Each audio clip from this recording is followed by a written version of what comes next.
자, 이 레비싱 릭 로드님께서 맥소장 어디 갔노? 저도 모릅니다. 어디 갔는지. 예.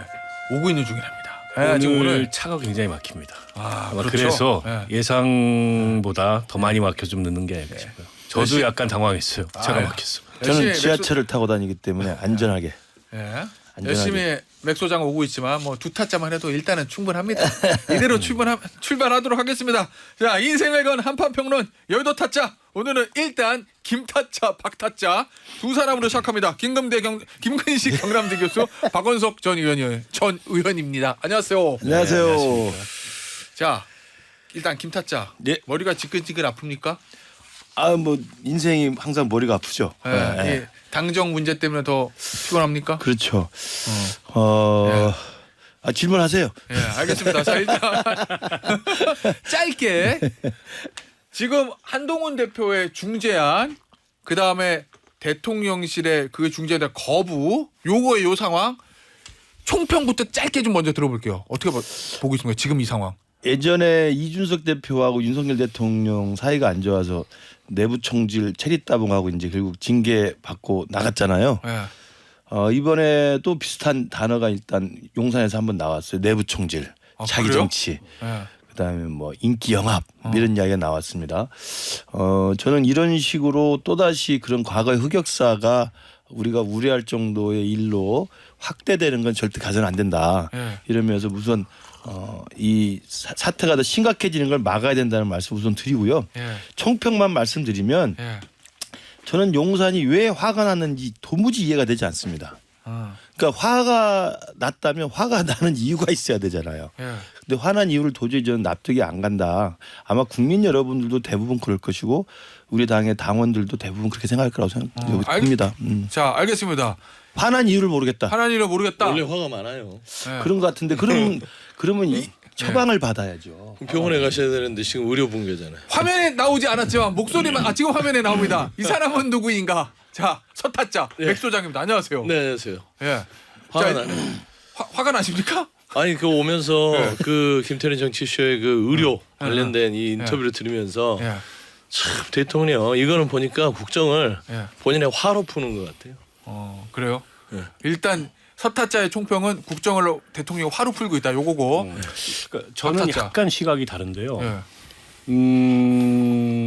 그러니까 이 문제에 대해서 정말로 해결하기 위한 실질적인 노력을 한동훈 대표가 기울이려고 했다면 예. 접근을 좀 달리했어야 되지 않을까. 어떻게 보면 조급했던 거고요. 어. 어떻게 보면은 조금 뭐랄까요, 차별화를 너무 의식했던 게 아닌가 싶어요. 예. 그러니까 결국 이거는 국민의 생명이 걸린 문제고 지금 이제 응급실 붕괴에 이어서 또 중증 환자들의 위기, 뭐 지역 의료의 위기, 이게 그 굉장히 위험한 상황이잖아요. 그러면 한동훈 대표가 가진 그 카드를 그게 이제 얼마나 이 문제에 대해서 그 지금 집 나간 전공의들을 불러들일 수 있는 그런 대책일지는 모르겠으나 그런 대책일 수 있다 치고 네. 그거를 국무회의 석상에서 공식 의제도 아니고 총리를 불러서 소근소근 해가지고 구석에 가서 전달했다가 거부당했다. 근데 거부당한 사실을 또 공개했다. 좀 이상하잖아요. 전개가. 네. 물밑에서 충분히 대통령실의 의견을 전달하고 그리고 진언하고 예. 진정성을 가지고 그렇게 해서 대통령실이 뭐 수용을 하든 수용을 하지 않든 그런 과정을 밟았어야 되는데 대통령실 입장에서 보면 제가 이 이슈에 대한 윤 대통령의 접근을 전혀 옹호할 생각이 없습니다. 잘못됐어요. 예. 그러나 대통령실 입장에서 이번 사안을 보면 진정성을 의심했던 것 같아요. 한동훈 대표의. 알겠습니다. 그 얘기들 이제 총평을 들었으니까 구체적으로 하나씩 보죠. 자, 일단 만찬 연기됐어요. 내일. 이거는 김타짜가 보기에는 첫째 연기냐 취소냐, 그리고 두 번째 진짜 그 원인은 무엇이냐. 이 대통령실이 밝힌 거는 이제 추석 민생이 중요하기 때문에 그 이후에 하자. 네. 지금 뭐 밥 먹을 때냐 뭐 이런 얘기인 것 네. 같아요. 우선 취소 가능성이 크다고 봐야죠. 연기가 아니고 이제 계속 안 한다. 아니 언젠가 만나겠지만 이제 당분간은 웃으면서 마주 앉을 분위기는 아닌 것 같지 않습니까? 그럼 추석 이후에 날짜 잡는 거 없다. 그렇죠. 날짜가 미뤄지면 사실은 그냥 하염없이 미뤄지는 거죠. 네. 우리도 뭐 사인 간에 약속을 잡다가 기분 나빠서 약속이 캔슬되면 예. 다시 잡자 언제 보자 이렇게 하고 말지 그 다음 날짜를 안 잡으면 사실은 그 기약이 없어요. 저는 그런 면에서 보면 취소에 가깝다고 보고 예.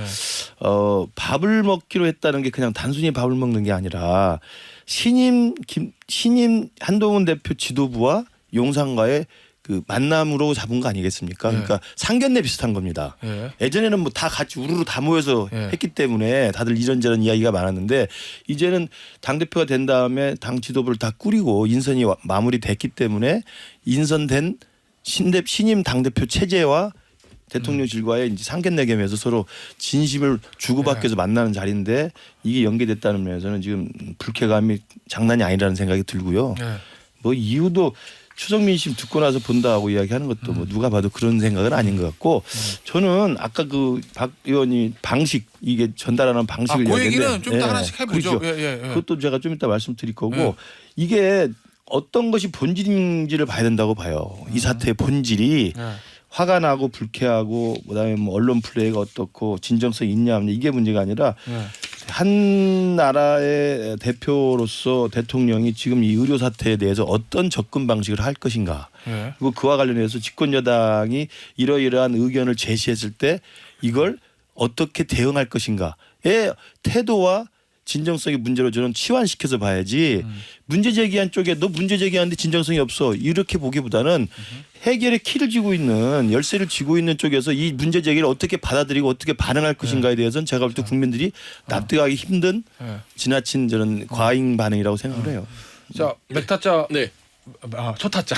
맥타짜예요. 맥소장 서타짜. 맥이는 거야 아침부터. 맥을 잘 짚는 서타짜. 잘 짚죠. 예. 대통령 만찬 왜 연기한 것 같아요? 기분이죠. 아까 쭉 우리가 일관되게 느낌이 있잖아요. 예. 그러니까 윤석열 대통령은 굉장히 솔직한 분입니다. 속이지 못해요. 본인의 감정을. 화가 나면 화가 난 대로 예. 또 경로는 경로를 그냥 숨기지 않고 막 경로하고. 그러니까 이게 일이잖아요. 예. 그러니까 한동훈 대표의 새로운 지도부와 민생을 위해서 만나자고 해놓고서는 추석을 앞두고 민생 중에서 안 만난다. 말이 안 맞잖아요. 민생을 챙기려고 당정 간의 관계를 공고히 하려고 만나는 건데 예. 이 의정 갈등에 있어서의 어떤 대안을 한동훈 대표가 다소 거칠게 들어왔다고 해서 예. 밥 안 먹어 너랑 어허. 저게 좀 쪼잔해 보이지 않습니까? 그런 부분이고요. 그 이상 그 이하는 없습니다. 예. 그다음에 추석을 앞두고 민생을 챙긴다면 예. 응급실의 이런 비상사태에 대해서 국민의 어려움을 같이 고민하려면 더 만나야죠. 한 번만 먹어요? 두 번 더 먹어야지. 예. 근데 결국에는 감정적인 것인데 가장 이 정부의 잘못된 것들은 한동훈 대표의 방식들은 저는 한동훈 대표는 윤석열 대통령을 잘 알아요. 가서 조곤조곤 얘기하고 설득할 수 없기 때문에 예. 여론을 조성해서 밀어붙여야겠다는 판단을 한 것 같고요. 아. 그리고 당내에서도 어차피 추경호 원내대표랑 협의가 안 되기 때문에 예. 언론 플레이로 들어간 겁니다. 한동훈 대표가 원래 오랫동안 검찰에 있을 때도 스핀 닥터로 유명했어요. 그렇잖아요. 언론 플레이 잘했단 말이에요. 그러니까 이 정부는 지금 감정적으로 이 의료 붕괴에 대해서 이렇게 대응하면 안 돼요. 한동훈 대표는 나름대로 정책을 던졌잖아요. 예. 그러면 정책에 대해서 치열하게 고민해야 되는데 한동훈 대표의 정책을 대통령실은 정치로 받았어요. 그러니까 지금 이게 답이 안 나오는 거 아닙니까? 자연스럽게 이제 그 얘기를 할 수밖에 없을 것 같아요. 전달 방식.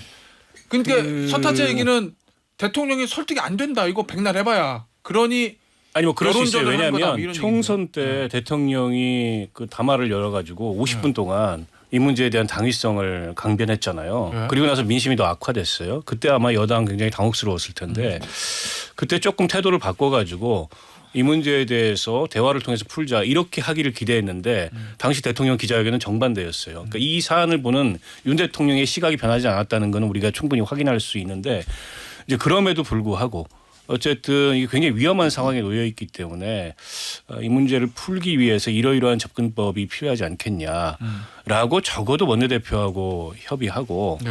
대통령실에 전달할 것이면 총리가 아닌 비서실장이나 사회수석이나 이렇게 이제 대통령실에 이 문제에 대한 관계자들하고 밀도 있는 그런 상의를 했어야 되는데 그보다는 나는 다른 대안을 가지고 있는데 대통령실이 이걸 수용해 줘. 근데 안 받았어. 라는 걸 이제 공개하는 방식으로. 그게 여론전일지는 모르겠으나 예.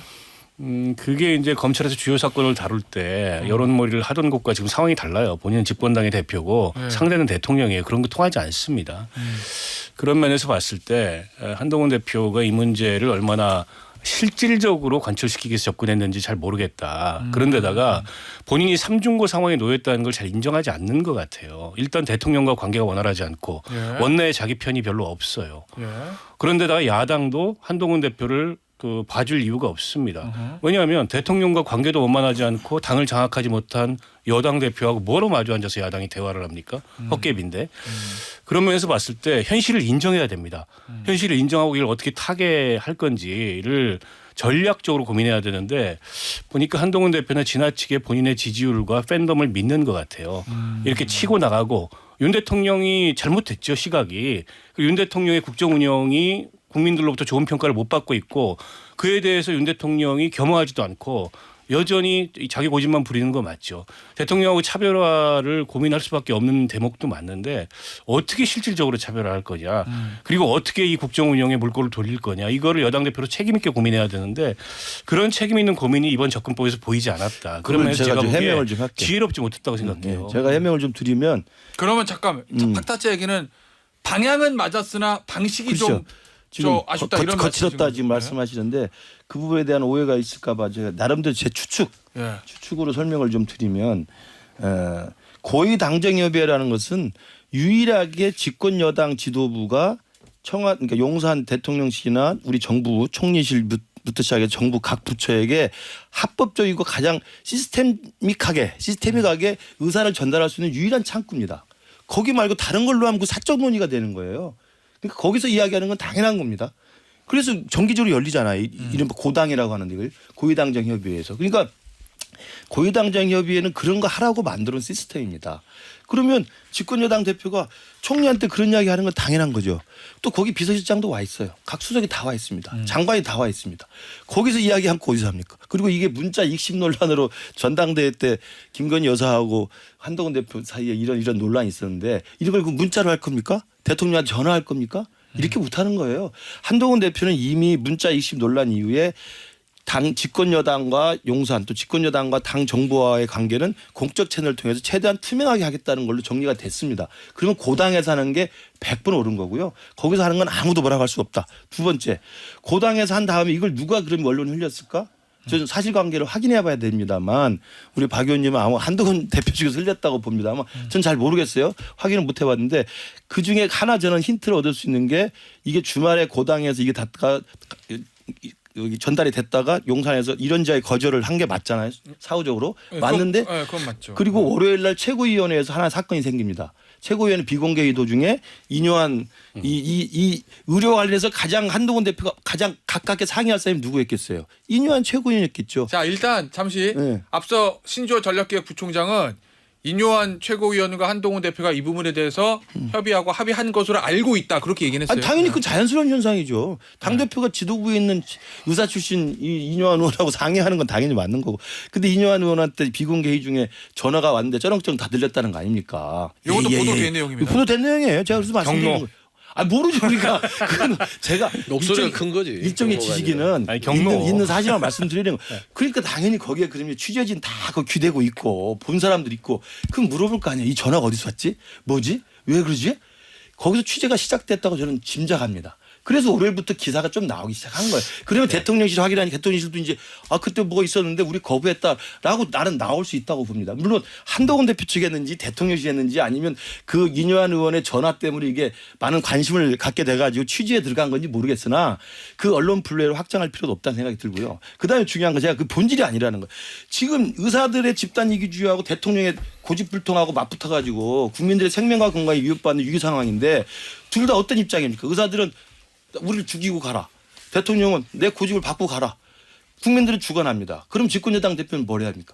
어떻게든 다시 논의를 시작해서 대화 테이블을 만들어내고 해결책을 모색하자는 이야기를 하는 건 당연한 건데 이런 지하에 이건 안 돼. 저놈들 죽을 때까지 굴복할 때까지 기다릴 거야. 어저께 대통령에서 나온 가장 그 대표적인 단어가 굴복을 해야 된다는 거 아니겠어요? 굴복. 이렇게 하면 국가가 아니다.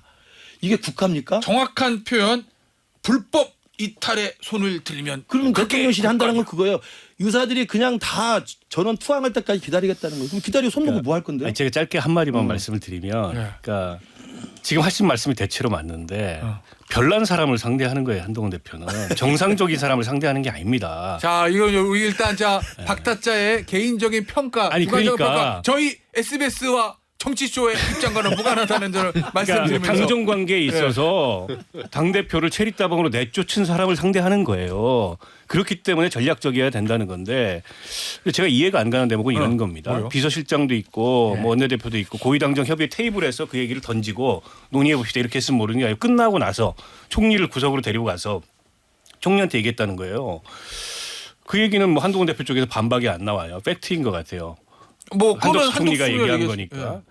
그러니까 그건 고위 당정 협의 안건 상정을 하고 의제 상정을 한 게 아니죠. 그러니까 추경호 대표도 비서실장도 빠져나갈 구멍이 있는 거예요. 그런 얘기 처음 들었다. 예. 추경호 대표 네. 그때 참석 안 했어요. 아니 코로나 때문에. 어쨌든 그래서 그런 면이 좀 제가 보기에는 서툴렀다는 거고 고위 당정 협의회가 당연히 그런 기능을 하는 거죠. 예. 그럼 거기다 공식적으로 의제로 던져놓고 대통령실이 그걸 거부했을 때 명분 있게 그걸 다시 재반박할 수 있는 이런 단계로 갔으면 모르겠는데 예. 방식이 좀 서툴고 이상하다는 겁니다. 그 부분에 대한 저의 그러니까 생각은 아니, 근데- 본방 불가해서.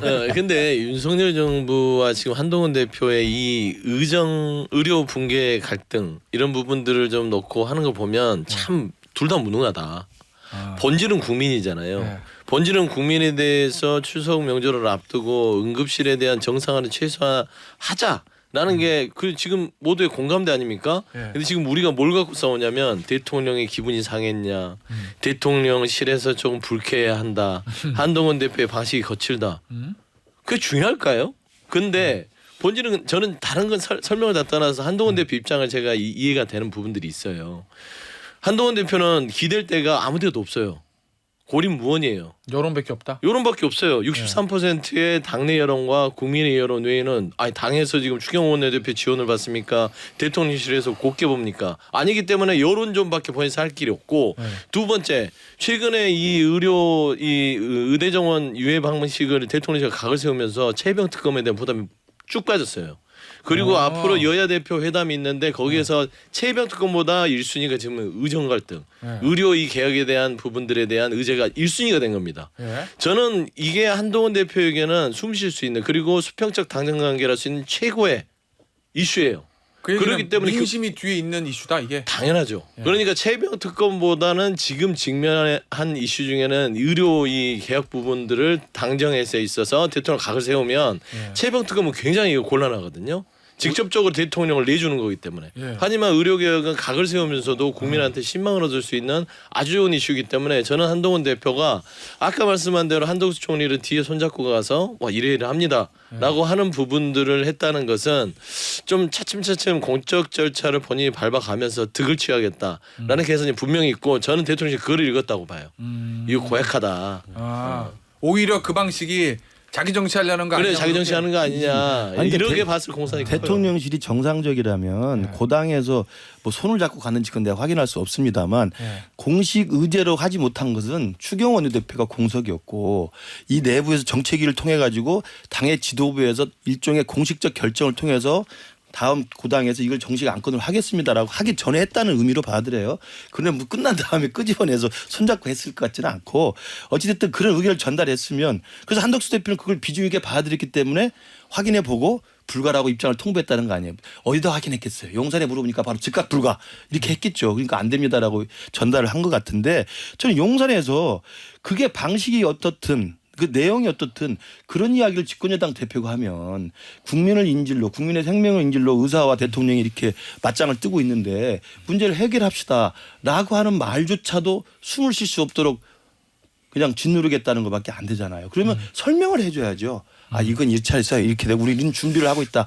이렇게 보고 있고 이렇게 해법을 찾고 있다라고 해야 되는데 그게 아니고 만찬 약속 취소하고 어제 대통령실 고위 관계자가 직접 와서 1시간 동안 기자들한테 브리핑하면서 지금 아직도 그대로 해가지고 이건 의대 지원하지 말자는 것이다. 이 국가가 아니다. 이렇게 이 대통령과 본인들이 대통령실을 2년을 겪고도 좀 여당의 구성원들이 아직 윤 대통령에 대해서 좀 객관적이지 못한 것 같은데 저분은 기분이 태도가 되는 분이에요. 기분이 나쁘면 곧바로 그게 태도로 나타나는 분이고 그게 국정에 반영되는 분이기 때문에 그러니까 이번에 그 면담 취소해 놓고서 그 만찬 취소해 놓고서 뭐 추석 민심 청취 얘기를 들었는데 추석 전에 그걸 잡은 건 대통령실입니다. 그래놓고서 추석 민심을 갑자기 청취해야 되니까 네. 뒤로 연기하자는 것 자체가 말이 안 되잖아요. 누가 봐도 뭐 기분 나쁘다 한마디로 대통령이. 그리고 어제 대통령실에 사회수석이 나와가지고 70분인가 기자들한테 이걸 브리핑하면서 네. 숨기지 않았습니다.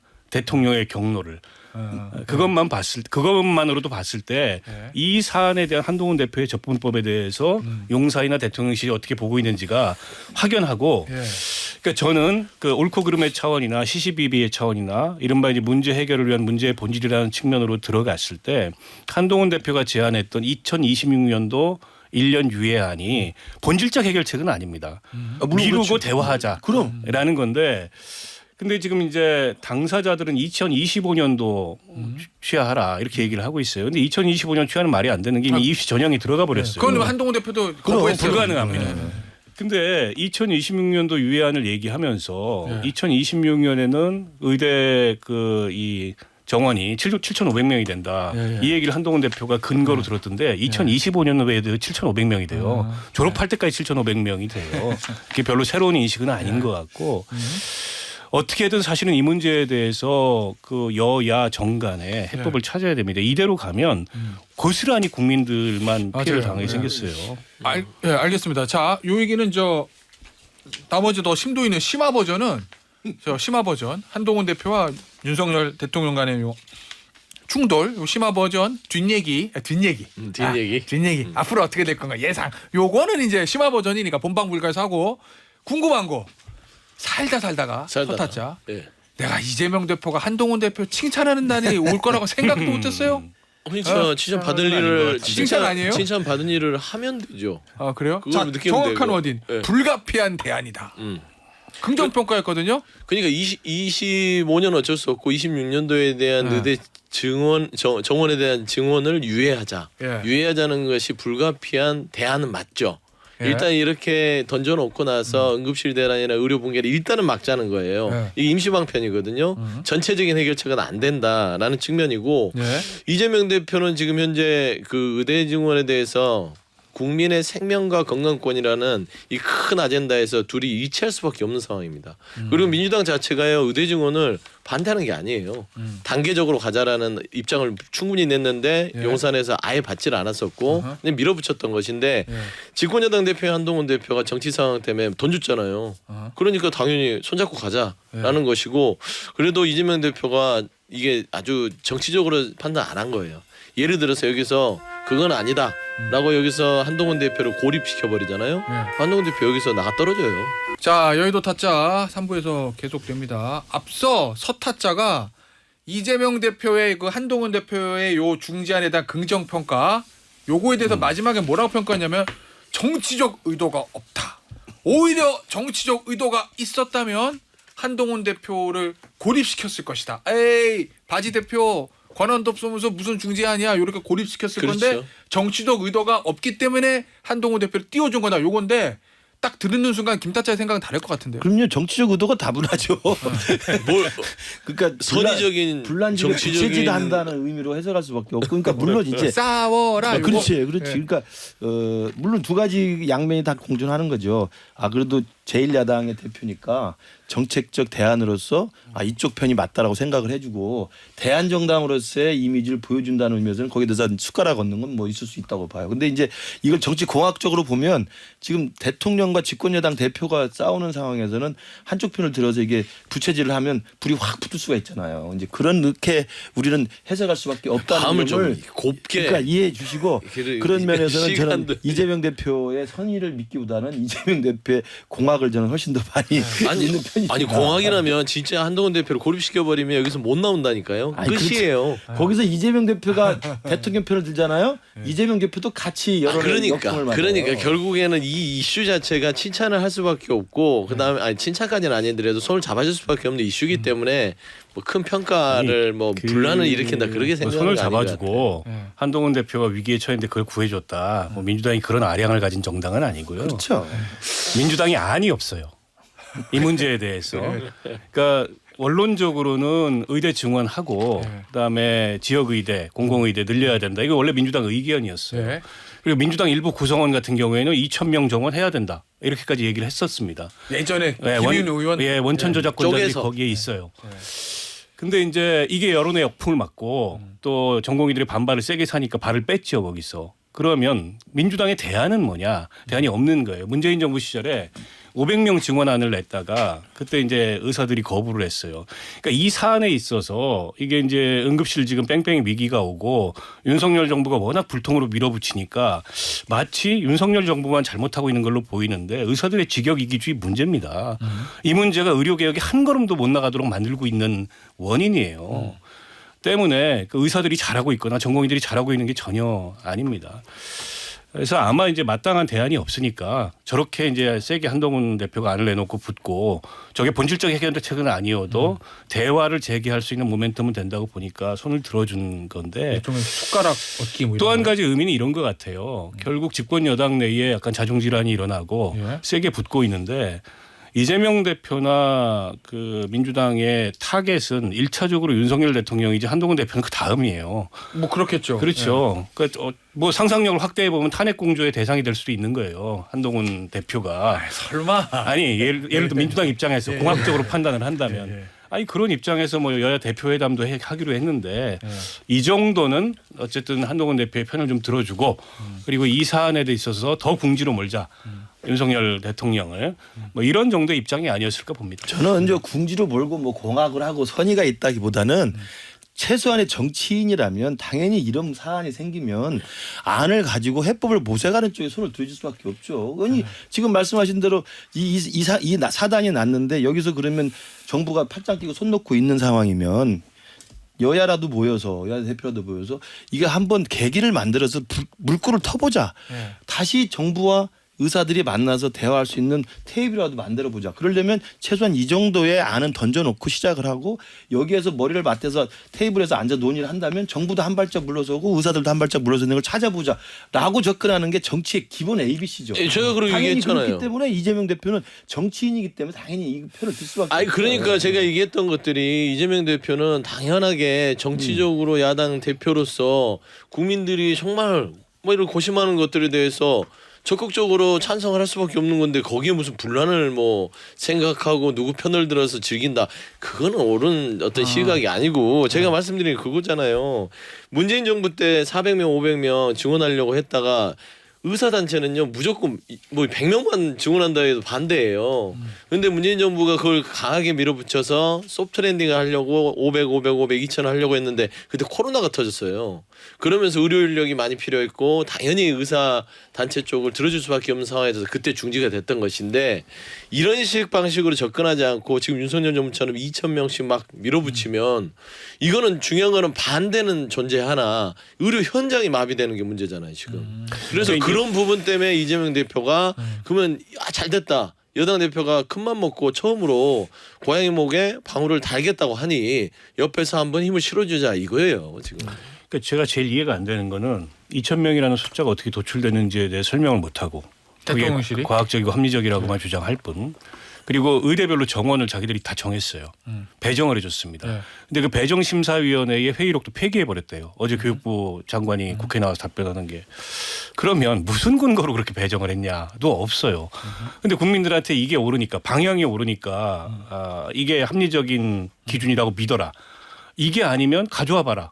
의사단체들 입장은 뭐냐. 못 가져오니까 그거는 이제 기득권의 저항일 뿐이다. 이런 아주 단순한 논리로 이걸 밀어붙이고 있고 지금 응급실에서 뺑뺑이 돌다가 위험한 환자들이 목숨을 잃을 지경에 놓여 있는데도 대통령이 계속 자기 생각만 고집하고 오늘 대통령이 뭐 국정브리핑 한다는데 똑같은 얘기를 만약 반복하면 저는 민심이 굉장히 격렬하게 반응할 거라고 보고요. 그러니까 해결책이 필요한 시점인 건 맞아요. 예. 한동훈 대표가 그걸 위해서 물꼬를 연 건 맞는데 근데 통상의 방식 그러니까 여권 내부의 통상의 방식은 아닌 것 같다. 그 점이 제가 알겠습니다. 문제 제기한 겁니다. 자, 이 부분에 대한 역시 심화 버전은 저 본방불가에서 하고 요 얘기는 해볼게요. 대통령 국정브리핑 오늘 한다는 거잖아요. 일단은 주제는 딱 보니까 개혁안에 대한 설명, 연금 개혁에 대한 저 얘기 설명을 한다고 하고 그리고 의료개혁에 대한 얘기도 한다고 하는데 근데 막 봐야 알겠습니다만 그냥 제가 봤을 때는 기존 입장을 반복할 가능성이 물리적으로 높은 게 왜냐면 그렇죠. 어제 다 이야기를 얘기하고 했는데. 어저께 보니까 네. 기자들한테 그 지난 2월에 4월 1일 4월 1일 아, 4월 1일 날 예. 했던 그 읽고 오라고 대통령의 그랬다는 거 아니에요? 대통령의 50분 예. 그 담화문을 기자들은 배포하고 오늘 연찬회를 앞두는 국민의힘 의원들한테도 그거 주면서 읽고 오라. 그거 읽고 오고 그리고 강연자로는 조기용 보건복지부 장관이랑 박민수 2차관이겠죠. 그 다음에 저 장상훈 사회수석에 설명하고 그러면 뭐 오늘 그렇죠. 국정 브리핑에서도 대통령 이 부분에 대해서 어떻게 얘기할지는 뭐 이거 정해진 거 이게 아니에요? 취임 이후 두 번째 국정 브리핑이라고 하는데요. 예. 그게 이제 국민들을 대신해서 기자들이 있고 예. 대통령 국민을 향해서 이제 설명을 하는 건데 예. 이게 이런 식의 국민과의 대화 같은 형식으로 하려면 사실은 민심을 수용하고 민심을 경청하는 자리로 해야 되는 거죠. 이걸 일방적으로 자기 주장과 고집을 설명하고 설파하려는 자리가 돼서는 안 된다는 생각이 드는데 어찌됐든 지금까지 한 걸로 봐서는 끝까지 자신이 입장이 옳다는 걸 아마 일관되게 주장을 할 것 같고 아까 지금 앵커께서 말씀하신 것처럼 4월 1일자 그때 대국민 담화 의정 갈등에 대한 대국민 담화를 다 배포하고 읽어주고 뭐 읽고 오라고 한 건데 저는 그 당시에 송파병에서 열심히 뛰었던 후보로서 아 맞다 그거 궁금해요. 4월 1일에 악몽이 있어요. 그러니까 그거 듣는 수가 어땠는지. 그러니까 제가 열받을 수밖에 있어요. 저 화를 내면 안 되지만 네. 그때 선거가 열흘밖에 안 남았어. 근데 사전투표 생각하면 일주일밖에 안 남은 거예요. 예. 그렇잖아요? 예. 사전투표에서 졌고 예. 그 일주일밖에 안 남은 상황에서 대통령께서 드디어 의정 갈등에 대해서 국민 담화를 하신다. 그리고 그때 똑같았어요. 한동훈 비대위원장이 제발 대화를 좀 하십시오. 의료계와 대화가 필요합니다라고 계속 푸시를 했고 세브란스 갔다 왔고. 당연하죠. 가서 만나고 오고 그래서 문제 해법을 찾아보자고 했기 때문에 대통령이 반응한 것으로 보여졌어요. 예. 그래서 4월 1일 대부분은 이제 좀 대통령께서 민심을 좀 경청하고 소통하면서 정신을 차리시는구나. 한 발 물러서나? 라고 생각하고 현장만 열심히 누볐죠. 나중에 보니까 지난번보다 더 길게 혼자 말씀 다 하셨다는 거예요. 그날이 만우절이었으면 좋겠다라고 맞아요. 생각을 했던 그런 후보들이 비아냥까지 다 나올 그랬었어요. 정도였어요. 이게 설마 이게 맞냐라고 할 거짓말이겠지. 정도로. 그러면서 사실은 우리 지역에서도 저를 지지했지만 저 앞에 와서 손을 잡고 후보를 지지합니다만 저는 도저히 못 찍겠습니다. 저희 집 의사 가족입니다. 이렇게 저한테 말하고 간 사람이 5분이 넘어요. 그럼 그거 벌써 20표입니다. 그러니까 그런 식의 제가 볼 때 무지막지한 그 일방통행을 하셨던 흑역사가 있어서 만약에 오늘 또 국정 브리핑에서 어떤 말씀하실지 모르겠지만 제발 정치는 자기 고집을 관찰하는 게 아니라 그건 검사 때 하는 거고 정치는 자기랑 다른 의견을 경청하고 소통하면서 양보하고 타협하는 겁니다. 민심을 이길 수 있는 정치가 어디 있습니까? 그러니까 제가 궁금한 건 이런 겁니다. 만약 대통령 태도가 바뀌지 않는다. 그러니까 4월 2일 발표했던 담화하고 오늘 국정 브리핑에서 이 의료 대란에 대한 의료 공백에 대한 입장이 바뀌지 않는다라고 하면 한동훈 대표나 국민의힘의 그 다음 카드는 뭘까 이게 굉장히 궁금해요. 그러니까 어쩔 수 없다 이렇게 이제 포기를 할 건지 아니면 뭐 여야 대표 회담을 통해서든 국회 차원의 어떤 비상한 결의를 통해서든 이게 대통령의 의지와는 다르게 이 문제에 대해서 민심을 수용한 그런 타겟책을 만들기 위해서 노력을 할 건지. 근데 한동훈 대표가 거기서 가진 난관이 본인은 그럴 수 있어요. 근데 원내가 따라주질 않습니다. 추경호 원내대표 완전히 다른 얘기를 지금 하고 있잖아요. 대통령실과 뜻을 같이 한다고 얘기를 하고 있어요. 정부의 의료개혁에 뭐 동참하고 아니 뭐 그러니까 동참한다. 이게 여야 대표 회담을 해도 야당 입장에서 보면 이런 거예요. 한동훈 대표가 그래 국민의힘을 움직여서 국민의힘이라도 용산하고는 좀 다르게 의견을 낼 수 있다면 야당에서도 뭐 해볼 만하지. 근데 한동훈 대표 원내를 컨트롤을 못 해가지고 그냥 한동훈 개인의 입장만 둥둥 떠다닌다. 저 여권에서. 그러면 야당에서도 그걸 존중하고 받쳐줄 이유가 하나도 없는 거예요. 어떻게 할 거냐는 거죠. 이 다음은. 대립은 각은 세워놨는데 만약 대통령이 오늘 또 한 번 쳐버리면은 어떻게 할 건지 굉장히 궁금해요. 그러니까 이따 이 본방 불가에서 한동훈 대표의 속내를 잘하는 김태현 변호사로부터 듣고 싶은 거예요. 그러니까 그래요? 예. 네, 생각 좀 해볼게요 제가. 근데 한동훈 대표 보면은 어차피 여기에서 승부수를 던진 건다고 봐요. 더 이상 이제 요거를 잘 해결해야만 그 다음 스텝을 가거든요. 여기에서 무릎을 꿇으면 이제는 찍소리 못하고 살아야 됩니다. 그냥 용산 시킨 대로 눈치 보고 살아야 돼서 저는 이 부분에 대해서는 당내에 의견이 없다 하면 뭐 천목회 같은 그런 원외 조직의 힘, 그 다음에 최고위원 중에 이뇨한 의원 같은 경우 의사 출신 있거든요. 그리고 이게 국민의 생명권과 건강권이 직결됐기 때문에 당내에서도 체병특권과 분위기가 달라요. 설득하기가 나쁘지 않다. 라는 것이고 저는 이 대통령의 두 번째 국정브리핑 빤할 빤짜인데 예. 거의 심화 버전일 거예요. 지난 4월 1일 예. 이상일 건데 예. 본인의 고집불통의 어떤 국정 운영을 다시 한번 재확인하는 것이고 의료개혁에 대해서는 이 말이 무조건 나옵니다. 간호법 통과. 그래서 피해 법제화가 됐기 때문에 염려하지 마십시오. 예. 국민 여러분의 건강은 반드시 지키겠다. 그런 응급실 대란은 없습니다. 그런 현장을 모르는 그런 얘기들을 할 것이기 때문에 예. 큰 기대 없어요. 의료, 노동, 뭐 교육 한 일이 없잖아요. 저는 그냥 국정브리핑은 국민연금 개혁안은 지금까지 뭐 보도됐던 거고 설명할 거고 의료개혁은 4월 1일 했던 거 똑같이 할 거고 근데 중요한 건 이제 기자들이 질의응답이 있으니까 그렇죠. 시간에 몇 분 확보돼서 어떤 질문 기자들이 뭐 질문할 건데 제가 봤을 때는 주제를 사전에 선정하지 않으면 국민연금 개혁안에 대한 질문을 별로 안 할 것 같고 한동훈 대표 얘기, 김건희 여사 얘기 그렇지. 뭐 그런 거를 질문하지 않을까 그러니까 오히려 싶긴 그 한데 대통령 설명이 끝난 다음에 예. 기자들 일문일답이 좀 관심 살 거예요. 예. 그때 대통령이 어떻게 예. 반응하고 예. 대통령이 어떻게 발언하시는지가 아마 오늘에 아마 동문서답 하실 거예요 아마. 거예요. 동문서답. 그 예상 질의응답은요. 지금 시간 없으니까 본방 불가서 그래요? 민주당 얘기 끝났어? 좀 해볼게요. 자, 이재명 대표가 서타자 네. 총구는 언제나 밖을 향해야 그럼요. 된다. 총구를 안으로 하면 그 자살이죠. 내부 총질하지 말아야지. 내부총질이라고 하지. 그 이게 무슨 얘기예요? 총구는 밖을 향해야 된다. 이 얘기는 내부 좋게 표현하면은 단결하자. 우리가 싸워야 할 때는 윤석열 대통령 대 요거고 나쁘게 얘기하면은 내부 총질하지 마. 그건 뭐냐면 원보이스가 좋아. 뭐 이런 얘기 그게 같기도 하고. 뭐냐면 이제 이 이재명 대표 체제 2기잖아요. 2기. 예. 근데 2기 자체가 85.4%. 예. 더 단단해졌죠. 예. 이제 더 이상 내부에서는 불안의 소지가 없어요. 그리고 이재명 대표 어차피 하고 싶어도 못 한다는 거예요. 그 상황 자체가 그래요. 예. 그럴 일은 없는데 지금 그게 뭐냐면 두 가지가 있는 것 같아요. 첫 번째는 본인한테 숙제는 중도 외연 확장입니다. 이제는 당의 정비는 끝났어요. 네. 당내에서 뭐 이렇게 신경 쓸 일이 별로 없어. 그러니까 중도 외연 확장을 하는 차원에서 계속해서 정책적인 확장 정책을 쓰고 여당 대표를 만나려고 하는 것이고 바깥으로는 지금 현재 그 비주류 뭐 김부겸 전 총리나 김동연 지사들의 움직임 속에 있어서 그 항상 지지층이 자꾸 거기에 대해서 아주 극렬하게 특히 문재인 전 대통령에 대한 어떤 비난들 이런 거를 그만해라. 왜냐하면 본인의 의원 학생에 도움이 안 되니까. 저는 그 메시지예요. 저는 이 부분은 나쁘지는 않은데 과연 그 메시지를 쭉 보니까 다소 비판하는 부분들을 다 인정하라. 그 비판할 때도 좀 이렇게 거칠게 하지 말아달라. 라는 그런 당부도 해요. 그러니까 본인에 대한 공격을 용인을 하겠고 당내에서도 서로 다른 이견을 인정을 하되 강성 지지층이 그 사람들에 대해서 막 이렇게 공격을 한다는 것들은 본인에 도움이 안 된다라는 주의를 준 것이고 최근에 더민주혁신회의 개편한다고 그러잖아요. 그래요?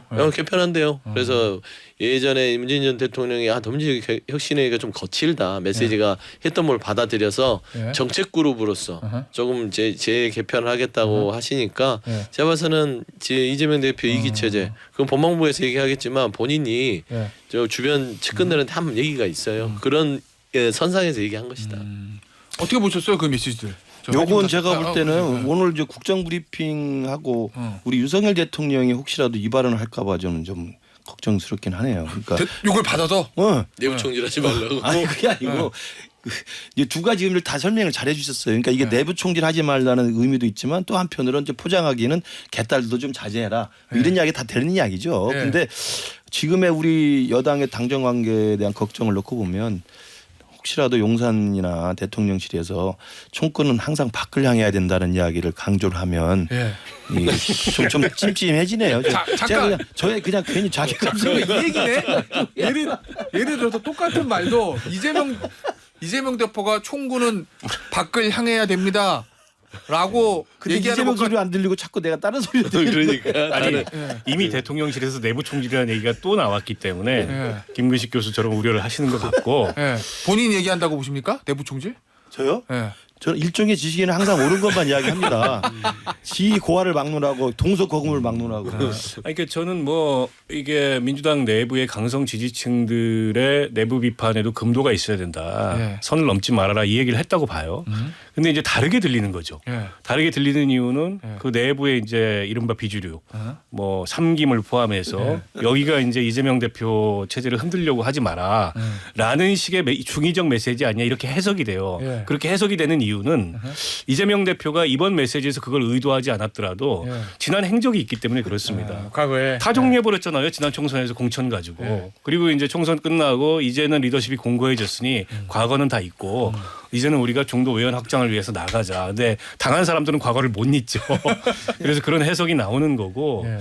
중도 외연 확장이 필요하겠죠. 당연히 차기 대권을 간다면. 그러니까 첫 번째가 정책적 우클릭인데 제가 누누이 말씀드리지만 그거는 민주당이나 이재명 대표한테 남지 않아요. 국민의힘에 도움이 된다. 오히려 정치를 다르게 해야 되는 거죠. 근데 지금 이재명 대표의 정치의 방향하고 정책의 방향이 달라요. 정책의 방향은 뭐 중도층까지 의식해서 우클릭하고 확장성을 염두에 두는데 정치는 확장적으로 하지 않았습니다. 정치는 굉장히 이 코어를 중심으로 이 끊임없이 내부를 통제하는 이런 방식으로 해갖고 그게 85%의 결과로 나오는 거잖아요. 그러니까 정치의 방향과 정책의 방향을 일치시켜야죠. 그래서 중요한 거는 태도입니다. 태도. 첫 번째로는 사법 리스크가 굉장히 중요하고 두 번째로는 지금까지 당을 운영해 왔거나 혹은 대여권을 상대로 해왔던 그런 정치의 모습이 좀 달라져야 되는 거예요. 그게 중도층을 견인할 수 있는 확장성이지 정책을 일부 우클릭한다 그래서 지금 민주당한테 기대하는 게 좀 그런 게 아닐 거라고 봐요. 그래서 그건 좀 잘못 읽고 있는 것 같다라는 생각이 들고 이른바 이제 삼김이 뭐 이재명 대표에 대한 유의미한 견제력을 행사할 거냐 뭐 이런 얘기들이 심심치 않게 나오던데 제가 보기에는 택도 없는 얘기들을 하고 있다. 지금 상황으로 보면. 그런 생각이 듭니다. 아니, 그러니까 상김의 의미를 제가 그러는데 뭐 김동연, 김경수 전 지사 그다음에 김부겸 총리인데 저는 유의미한 움직임이라고 봐요. 이게 이제 지금 이 대척점으로서는 세력으로서는 크기는 힘들어요. 이재명 대표의 확고한 어떤 당 장악력이 있기 때문에.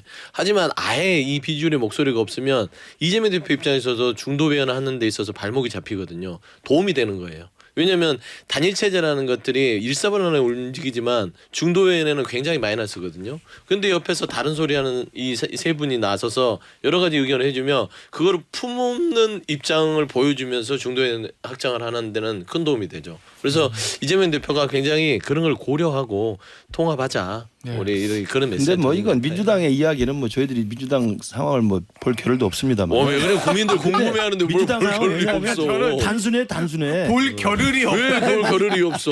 그러니까 겨를이 없는 게 아니고 정치라는 분들이 다른 목소리 상대편을 봐야지. 삼김이나 삼총 이야기를 많이 하는데 삼김 삼총 다 좋아요. 좋은데 자, 삼김은 예. 김경수, 김동연, 김두관. 삼총리는 저 정세균, 이낙연, 김부겸. 예, 그러니까 삼김 삼총 이야기에서 뭐 긁어 모으는데 제가 볼 때 이런 건 다 의미 없고 가장 독립적인 상수는 10월달 찬바람 불면 이 사법 판결 나오잖아요. 저는 그게 이 파열음을 가져올 수 있는 하나의 기폭제가 되는 것이지 예. 삼김 삼총 그냥 쟁거름 가지고 뭐 열심히 해. 10월 찬바람 그 불어도 별로 당내에서는 없습니다. 크게 이제 동요가 아니야 없다. 1심이 나오면 예. 파장은 간단치 않아요. 없다고 봐요. 일심이 그러니까 국민 피선거권이 제한되는 1심이고 자 일단 그거는 판결 결과가 나와본 그다음에 다음에 400몇 억인가를 토해내야 되는 1심이라 물론 이제 형량에 따라 다르죠. 아직 판결 결과가 근데 나오지도 그걸 않았는데 보면 저는 여기서 삼김 삼총에 열심히 뛰는 그 모습보다 그 판사님의 그 말 한마디 판결문 하나가 훨씬 더 파괴력이 클 거다. 그래서 판결을- 저희들은 그때까지는 그냥 생각 안 해도 될 것 같습니다. 왜 생각을 안 해요? 지금 얘기할 필요 없을 의정 것 갈등 같고요. 푸는 해법이 자, 야당 대표한테 그러니까 있는데. 지금 민주당은 내부 진폭이 거의 없어요. 내부 진폭이 없고 내부는 정리가 된 상황이에요. 아까 소영주 부대변인이 얘기했듯이. 근데 정리가 된 상황에서 이재명의 시간인 건데. 근데 이제 이재명의 시간에 어떤 모습을 보여주느냐, 요게 이제 이재명 대표의 과제일 거예요. 그러니까 이재명과 이재명의 싸움일 거다. 어떻게 보면 삼김 삼총 이건 다 그냥 말하기 좋아하는 사람들 하는 얘기고, 네. 그 삼김 삼총에서 육김이 모여도 안 된다. 지금 민주당 내부는 내부 진폭을 만들기가 어렵다. 이거고 사법 리스크가 객관적 변수인 거는 맞죠. 근데 이제 뭐가 또 판결이 나온 게 아니니까 나오면 저희가 얘기해 보면 될 것 같고, 근데 누누이 얘기하듯이 이재명 대표한테 지금 필요한 확장성은 정책의 우클릭이 아니다. 정치. 예, 정치를 좀 포용적이고 확장적으로 해야 되고 거기서는 뭐 삼김이 됐든 삼총이 됐든 의견을 다 듣고 그리고 그거를 다 포함해 가지고 의사결정을 하고 지금보다는 대여 관계에 있어서도 어떻게 보면 강한 어떤 그 비판과 반대를 하더라도 예를 들어서 얼마 전에 독도 지우기 예. 이런 거는 제가 보기에는 그거는 진짜 좀 뭐랄까 생산적인 정치가 아닌 거죠. 좀 달리 접근을 했으면 좋겠다는 생각이에요. 알겠습니다. 자, 광고 듣고 오겠습니다. 주요한 공지사항 있어요 오늘. 여러분 모르셨을 수 있는데 이 김근식 교수가 정치인이고 방송인이 이전에 본업은 교수입니다. 일종의 지식인, 경남대학교 북한학과 교수, 후학양성. 예. 그래서 안타깝게도 저 수요일 목요일 저 강의가 잡혀가지고 네네. 이번 학기에 네네. 예 그래서 여의도 타짜하고 본방불가에서 하차해야 됩니다. 오늘이 예. 마지막 방송이에요. 아 그게 공지사항이에요? 네. 아유, 감사합니다. 가장 중요한 공지사항. 예, 그래서 여의도 타짜에서 일시 내려와서 예, 정외과 맞아. 예, 마산에 강의하러 갔다 오겠습니다. 다음 학기에 뵙도록 하겠습니다. 아, 방학 때. 예. 자 일종의 지식인이라는 걸 저희가 증명하기 위해서 경남대학교 정외과 교수라는 것을 말씀드리기 위해서 다시 한번 공지사항을 알려드렸어요. 오늘 아쉽지만 저 김근식 교수는 강의 때문에 여의도 타짜하고 본방불가 오늘이 마지막 방송입니다. 그동안 우리 김타짜 사랑해주신 청취자분들께 제가 대신 또 감사드리고 자 오늘 김타짜, 서타짜, 박타짜는 여기서 마무리하도록 하겠습니다. 저 내일 아침 본방은 돌아올 거고 스튜디오 옮겨서 옆방에서 본방불가 진행해 보도록 하겠습니다. 김타짜는 본방불가도 오늘까지는 하십니다. 맞습니다. 김태현의 정치수였어요. 감사합니다. 감사합니다.